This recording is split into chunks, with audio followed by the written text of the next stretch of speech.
In 1979, a one-child family policy was developed in China. This policy demanded that except in extraordinary circumstances, couples should have no more than one child. This was thought to be the fairest means of reducing the birth rate in China, due to the population of 1,334,700 people. Because of this policy, gendercide in China has become increasingly popular, although it has been around for more than 2,000 years. Gendercide is the systematic killing of members of a specific sex, and in this case females. Due to old Chinese customs, the men are thought to be more useful than females.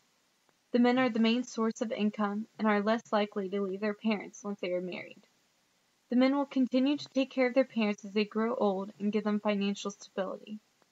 Women in Chinese society are perceived as subservient because of their role as carers and homemakers, whilst men predominantly ensure their family's social and economic stability. Because of male superiority, families with more than one child usually choose to keep the boys and get rid of the girls.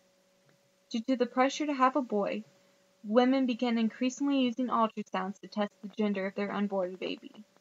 By 1990, China, one of the least regulated regions in the modern world, had an estimated 100,000 ultrasound scanners in place around the country.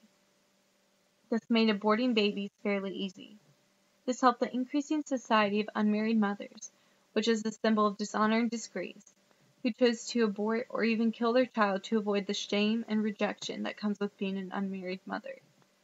Another reason females are being intentionally killed is for the purpose of rebirthing. It is thought that if the child is born into a poor class, has a physical disability, or an incurable disease, that it is okay to perform a mercy killing. The Chinese believe that inducing death is relieving the victim's suffering, and that once they have been killed, they will be reincarnated into a better life. Some women are even chosen to become ghost brides. This is the practice of arranging a marriage ceremony for a living person and a deceased person, or even two dead corpses. This custom creates a demand market for female corpses.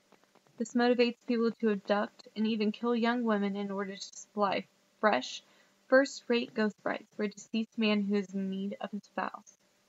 There are 4 circumstances in which this can take place: if both the husband and wife are deceased minors, if both husband and wife are deceased young adults, if the husband is living and the wife is dead, or if the husband is dead and the wife is living.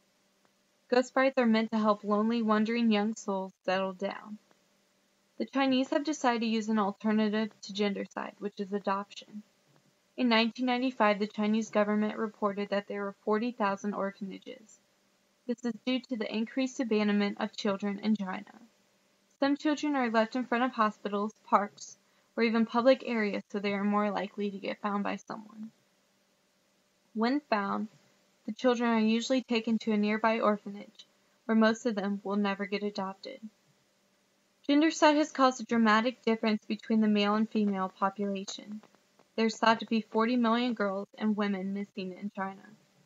25 million of these girls are thought to be missing because of sex-selected abortion. Due to the dramatic decrease of women in the Chinese society, in 2012, there were 40 million men who couldn't find wives. This is predicted to get much worse as time goes on.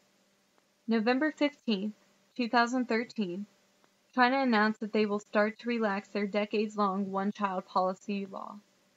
They are now going to allow the parents to have a second child if one of the parents was an only child growing up. China is still very overpopulated and has very few women compared to men, but it is getting better day by day. Hopefully one day the one-child policy will be gone, and gendercide will no longer be of existence.